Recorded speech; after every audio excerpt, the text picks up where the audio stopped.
Sino ba ang hindi nagagandahan sa mga paru-paro?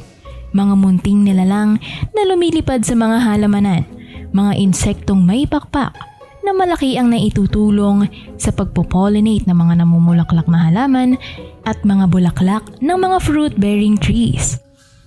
Sa episode na ito ay pag-uusapan natin hindi ang butterfly mismo kundi ang pinakahalatang parte ng katawan nito, ang kanilang mga pakpak.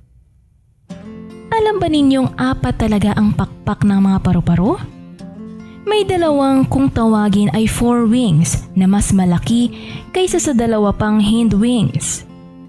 Malakas ang mga thoracic muscles ng mga butterflies na ginagamit nila sa paggalaw ng mga pakpak na hindi lang pataas pababa na movement kundi sa pattern na 8. Parang naipoporma ng galaw ang figure na 8 while in flight.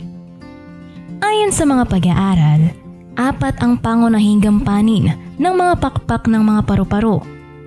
Ito ay ang pagko-camouflage na very essential para sa mga defenseless na mga hayop. Pang-distract din ito na isa pa ring defense mechanism na ginagamit nila habang lumilipad.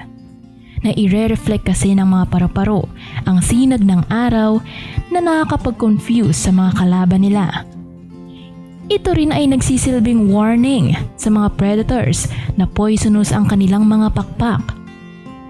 At huli, ito ang kanilang communication sa kapwa nila butterflies.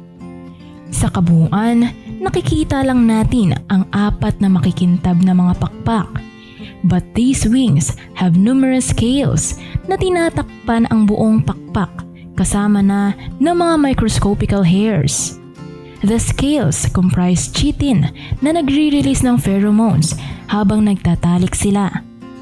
Ang chitin din ang responsible sa pagpaprovide ng exquisite na color pattern sa mga pakpak.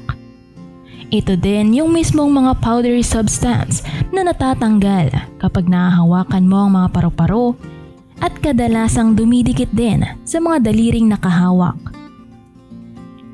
Kung ano man ang ganda na nakikita natin sa bigger picture, ang mga scales na ito ay ang tunay na microscopic visual treat.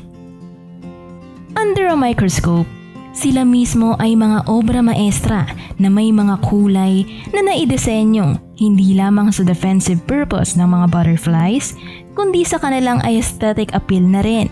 Ang mga scales na ito ay purposefully put together in a perfect pattern that evoke amazement sa mga nakakakita.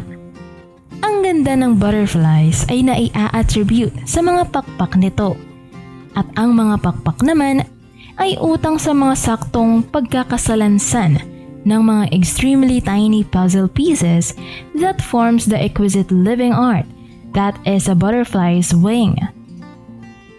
Hindi natin maitatanggi ang kagandahang nasa mga paru-paro na puno pala ng mga functions for survival. Ngunit lingid sa popular na kaalaman, mga microscopic scales pala ang bumubuo nito. Sadyang hindi nalilimitahan ng kung ano lamang ang nakikita na kagandahan ng mga nilikha.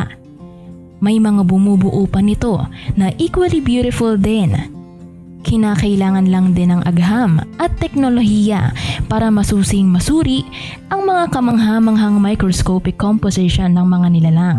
Sapagkat sila man din, kahit maliit, ay malaki naman ang halaga sa kanyang mga wonders of creation.